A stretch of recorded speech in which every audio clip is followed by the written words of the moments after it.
நாங்கள் இங்கு பார்க்க போவது இது குவிவு வில்லையாக இருக்கும்.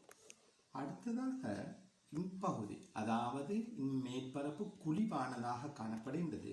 இக்குழி மேற்பரப்பு குழிவாடி என அழைக்கப்படும். அதாவது அதன் எதிர்பக்கத்தில் நாம் ரசப்பூச்சி பூசி இருக்கின்றோம். இதன் மேற்பரப்பு மேற்பரப்பு குவிவாக காணப்படுவதால் இது நாங்கள் சொல்வது குவிவு ஆடி என்று அழைக்கின்றோம்.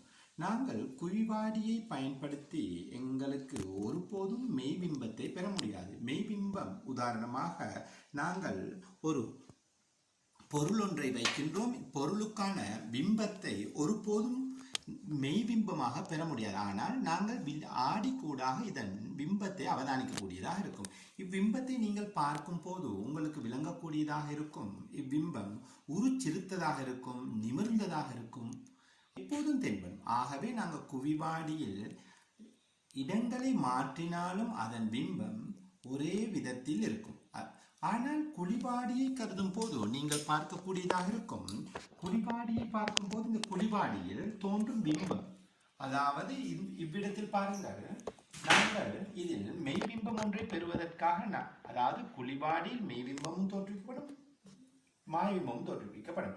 இப்போது நான் உங்களுக்கு காட்டப் போகின்றது உதாரணமாக இதில், அதாவது குழிவாடியில் தோன்றும் பிம்பம் திரையில் தென்படுவதை அவதானிக்கக்கூடியதாக இருக்கும். இங்கு காட்டப்பட்டிருப்பது பாருங்கள், அதாவது மெழுகுவர்த்தி சுவாலையின் பிம்பம் நாங்கள் திரையில் பெறக்கூடியதாக இருக்கின்றது. இத்திரையில் பெறக்கூடிய பிம்பம் மிக தெளிவானதாக இருக்கும் போது நாம் இங்கு பொருளுக்கும் ஆடிக்கும் இடைப்பட்ட தூரம், பொருளுக்கும் ஆடிக்கும், அதாவது குழிவாடிக்கும் இடைப்பட்ட தூரம் பொருள் தூரமாக இருக்கும்.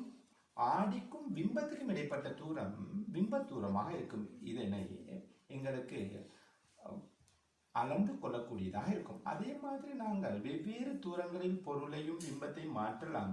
உதாரணமாக நான் பொருள் தூரத்தை மாற்றுகின்றேன். மாற்றும் போது பெறப்படும் பிம்பத்தை அவதானியுங்கள். இங்கு நேரத்தோடு நாங்கள் பெற்ற பிம்பத்திலும் வேறுபட்ட பிம்பமே இங்கு பெறக்கூடியதாக இருக்கின்றது.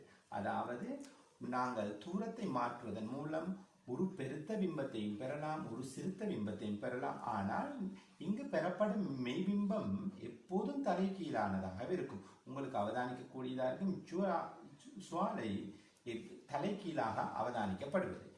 ஆகவே தெரிந்து கொள்ள வேண்டிய விடயம் என்னவென்றால், குழிவாடியில் எப்போதும் மெய்பிம்பமும் மாயபிம்பமும் தோற்றுவிக்கப்படும். ஆனால் மாயபிம்பத்தை எங்களுக்கு என்ன செய்யலாது என்றால் திரையில் பெற முடியாததாக இருக்கும். ஆனால் குவிவாடியில் நான் நேரத்தோடு உங்களுக்கு காட்டியது போல் குவிவாடியில் எப்போதுமே மாயபிம்பம் தோன்றும் என்பதால் எங்களுக்கு திரையில் இப்பிம்பத்தை பெற முடியாததாக இருக்கின்றது.